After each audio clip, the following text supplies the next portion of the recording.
बिस्मिल्लाहिर्रहमानिर्रहीम। अस्सलामु अलैकुम। आज हम 3 बातों पर डिस्कस करेंगे और ये तीनों बातें एग्रीकल्चर के रिलेटेड होंगी। पाकिस्तान के अंदर CPEC के तहत 8 बड़े रिसर्च सेंटर्स लगाए जा रहे हैं। इनकी अप्रूवल हो चुकी है, बल्कि इनमें से एक एग्रीकल्चर रिसर्च सेंटर 2019 में कायम हो चुका है। इसके अलावा पाकिस्तान के अंदर 13 बड़े प्रोजेक्ट्स पब्लिक प्राइवेट पार्टनरशिप के तहत लगाए जाएंगे। ये बहुत बड़ी डेवलपमेंट है। वीडियो में आगे चलकर इस पे बात करेंगे। नंबर 2 पे हम जिस पॉइंट पे बात करेंगे वो पॉइंट है, पाकिस्तान के अंदर जो हलाल रिसर्च अथॉरिटी थी वो बिल्कुल काम नहीं कर रही थी, गैर फ़ाल थी, तो वो भी इस वक्त फ़ाल हो चुकी है और हलाल फूड्स का कारोबार दुनिया के अंदर तकरीबन 1000 अरब डॉलर से ज़्यादा पर मुहित है। अगर पाकिस्तान इस हलाल फूड्स के प्लेटफॉर्म के ऊपर सिर्फ 2% अपना हिस्सा डाल ले तो ये 20 अरब डॉलर की ट्रेड बनती है, और आप सोच सकते हैं कि ये कितनी बड़ी अमाउंट होगी पाकिस्तान जैसे मुल्क के लिए। तीसरा पॉइंट जो हम लोग आज की वीडियो के अंदर डिस्कस करेंगे वो पॉइंट है आलू के बारे में। पाकिस्तान रिसर्च काउंसिल अगले चंद सालों के अंदर पाकिस्तान में 20 लाख आलू के ऐसे बीज तैयार करेगी जो कि डिजीज़ रेजिस्टेंस होंगे। ये बीज बीमारियों के ख़िलाफ़ लड़ने की कुव्वत रखते होंगे।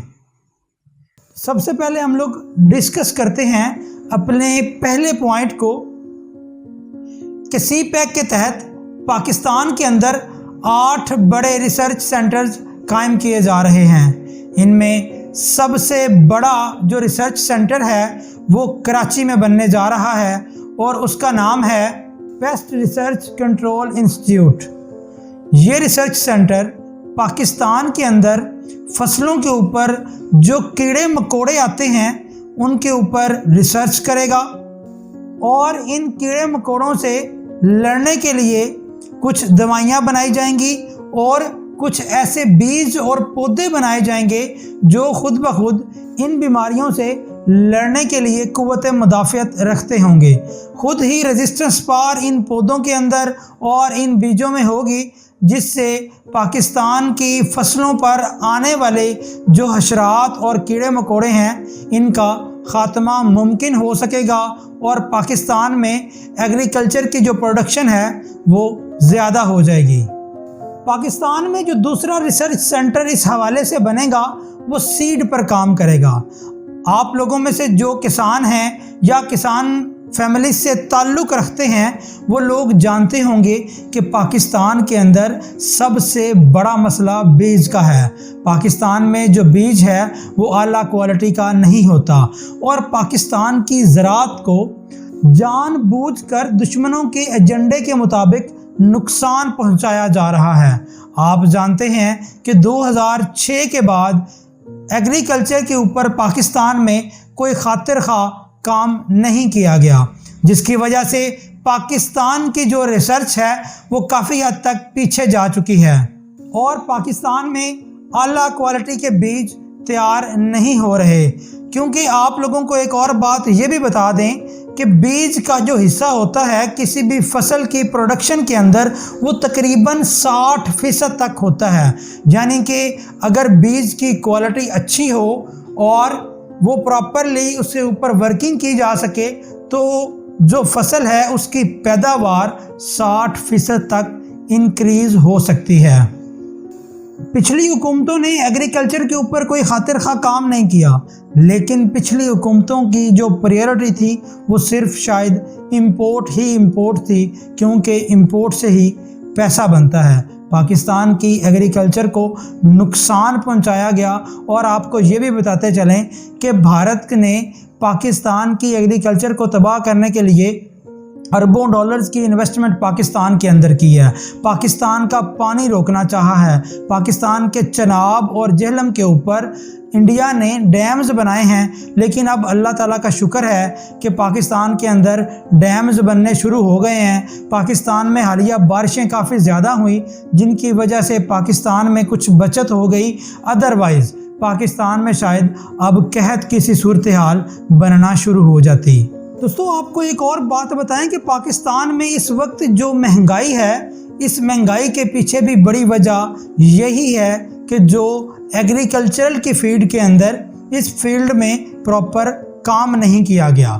کیونکہ اگر پاکستان میں پروڈکشن زیادہ ہوتی تو پاکستان میں چیزوں کی شارٹیج نہ ہوتی، گندم کی شارٹیج نہ ہوتی، جس کی وجہ سے قیمت آٹے کی جو ہے وہ زیادہ نہ ہوتی۔ اب پاکستان کے اندر چونکہ گندم کی جب کٹائی ہوئی تو پاکستان کو جتنی گندم ریکوائرڈ تھی اتنی پاکستان پیدا ہی نہیں کر سکا۔ پاکستان کے اندر اس دفعہ ایوریج 30 سے 35 من وہ کسانوں کی پیداوار ہوئی، لیکن دنیا کے اندر یہ پروڈکشن 100 من سے بھی زیادہ فی ایکڑ آتی ہے۔ اگر ہم ایگریکلچر کے اوپر پراپر کام کر لیں تو یقیناً پاکستان نہ صرف اپنی ضروریات پوری کرے گا، بلکہ جو ہمارے پاس پروڈکٹس ایکسٹرا بچ جائیں گی پاکستان ان کو دنیا میں بیچ کر اچھا خاصا زر مبادلہ بھی کما سکتا ہے۔ دوستو پاکستان کے اندر جب فصلیں جو ہے وہ پیدا ہو جاتی ہیں اور اس کے بعد کا جو پروسیس ہوتا ہے اس کے لیے کوئی پروسیسنگ پلانٹس اویلیبل نہیں ہیں۔ پاکستان کی جتنی فصلیں ہیں ان کا تقریباً 40% حصہ خراب ہو جاتا ہے۔ ہم اپنے بہت سے پھل، سبزیاں، گندم، آٹا، چاول، یہ چیزیں ہم لوگ سالانہ تقریباً 40% خراب کر دیتے ہیں، جس کا نقصان یہ ہوتا ہے کہ پاکستان اگر یہ چیزیں جو 40% ضائع کرتا ہے اگر ان کو پورا پروسیس کیا جائے تو پروسیسنگ کے بعد یہ چیزیں باہر دنیا کی مارکیٹ کے اندر بیچی جا سکتی ہیں۔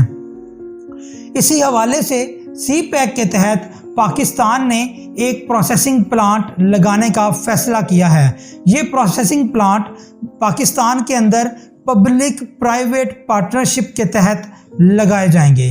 یہ پروسیسنگ پلانٹ لگانے کے لیے چائنا کی کلیبریشن سے پاکستان کے اندر Pak China agri cooperation exchange centre کا قیام عمل میں لایا گیا ہے۔ 2019 کے اندر اس کا افتتاح کر دیا جائے گا اور چائنیز ایمبیسی جو اس وقت اسلام آباد کے اندر ہے وہاں پر ایگریکلچرل کونسلر کو چائنا میں سے یہاں پر پاکستان میں تعینات کر دیا گیا ہے، جن کا کام یہ ہوگا کہ وہ پاکستان کی یونیورسٹیز، پاکستان کے اداروں کے ساتھ مل کر جو چائنا کی ریسرچ ہے اس کو پاکستان میں لائیں گے، پاکستان کی ہیلپ کی جائے گی اور پاکستان یقیناً اس سے افادہ حاصل کرے گا۔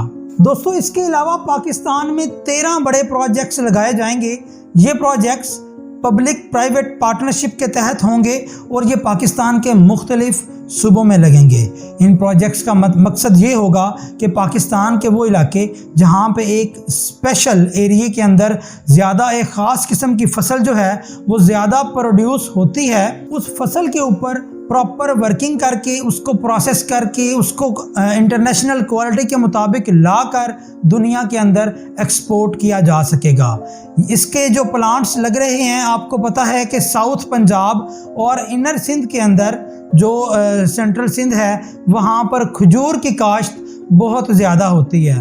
جب وہاں پر کھجور کی کاشت زیادہ ہوتی ہے تو وہاں پر اس کو سیو کرنے کا کوئی پراپر پلان، کوئی پلانٹ نہیں ہے، تو پاکستان کے اندر ایک پلانٹ جو ہے پروسیسنگ پلانٹ کھجور کے لیے وہ ساؤتھ پنجاب میں لگے گا، ملتان میں مینگوز کو سیو کرنے کے لیے پلانٹ لگیں گے، لاہور میں میٹ کی پروسیسنگ کا پلانٹ لگے گا اور کوئٹہ یا بلوچستان کے اندر کہیں بھی پیاز کی پروسیسنگ کا پلانٹ لگایا جائے گا، جس سے پاکستان اپنی سبزیاں، اپنے پھلوں کو کافی حد تک جو ہے وہ سیو کر سکے گا، ان کو اعلیٰ معیار کے مطابق بنا کر دنیا کے اندر एक्सपोर्ट कर सकेगा, जिससे यकीनन पाकिस्तान की एक्सपोर्ट बढ़ेगी, पाकिस्तान का ज़र मुबादला ज़्यादा होगा और पाकिस्तान में महंगाई में कमी होगी। दोस्तों अब आते हैं अपने दूसरे पॉइंट की तरफ। हलाल फूड अथॉरिटी का क़याम अमल में लाया जा चुका है। ये हलाल फूड अथॉरिटी तो पहले भी थी लेकिन प्रॉपर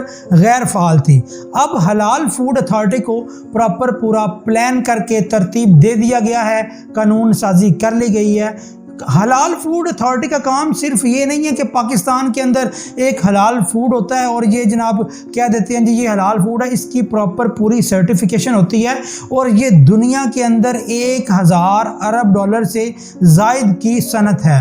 अगर पाकिस्तान सिर्फ 2% भी अपना हिस्सा इसमें डाल ले तो ये 20 अरब डॉलर्स बनते हैं, जबकि पाकिस्तान ने लास्ट ईयर के अंदर अपनी हर चीज़ को मिलाकर जो एक्सपोर्ट्स की थी वो एक्सपोर्ट्स सिर्फ और सिर्फ 23 अरब डॉलर्स की थी, जबकि पाकिस्तान की इंपोर्ट्स तकरीबन 63 अरब डॉलर्स की थी।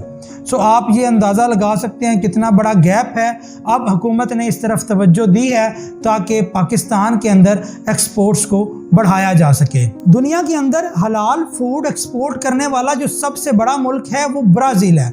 हालांकि ब्राज़ील जो है वो क्रिश्चियन कंट्री है, लेकिन हलाल फूड के अंदर दुनिया के अंदर सबसे ज़्यादा एक्सपोर्ट ब्राज़ील करता है। इसके अलावा इंडिया का दूसरा नंबर है और अगर पाकिस्तान की बात करें तो पाकिस्तान पहले 10 मुल्कों में भी कहीं भी नहीं फॉल करता। सो आप ये अंदाज़ा लगा लें कि ये कितनी बड़ी मार्केट है और पाकिस्तान का इसमें शेयर कितना सा होगा। इसके अलावा पाकिस्तान की जो रिसर्च काउंसिल है उसने दुबई बेस्ड पाकिस्तानी कंपनी से एक मुआहिदा किया है रिसेंटली कि वो पाकिस्तान के अंदर 20 लाख बीज ऐसे पैदा करेंगे जो आलू के होंगे और इसके अंदर डिज़ीज़ रेजिस्टेंस मौजूद होगी। अगर पाकिस्तान ये पैदा कर लेता है तो पाकिस्तान अपने आलू को प्रॉपरली प्रोसेस करके दुनिया के अंदर बेच सकेगा। आप अक्सर न्यूज़ के अंदर सुनते होंगे कि फार्मर्स जो हैं वो आलू की काश्त बहुत ज़्यादा कर लेते हैं। ये जो दीपालपुर वाला इलाका है या चनियोट वाला इलाका है, यहाँ पर आलू की बहुत ज़्यादा काश्त होती है, लेकिन चूँकि इसको प्रोसेस करने का कोई प्लान नहीं है, इसको दुनिया के अंदर भेजने का कोई प्लान नहीं है, पाकिस्तान के पास कोई प्लांट्स नहीं है, लिहाजा किसान जो हैं उनको आलू की कीमत नहीं मिलती है और वो क्या करते हैं, अपने आलू सड़कों पर फेंक कर एहतजाज करते हैं। इंशाल्लाह जल्दी ही इन किसानों का जो है ये मामला भी हल हो जाएगा। दोस्तों आज के लिए इतना ही। अनटिल द नेक्स्ट वीडियो, अल्लाह हाफिज़।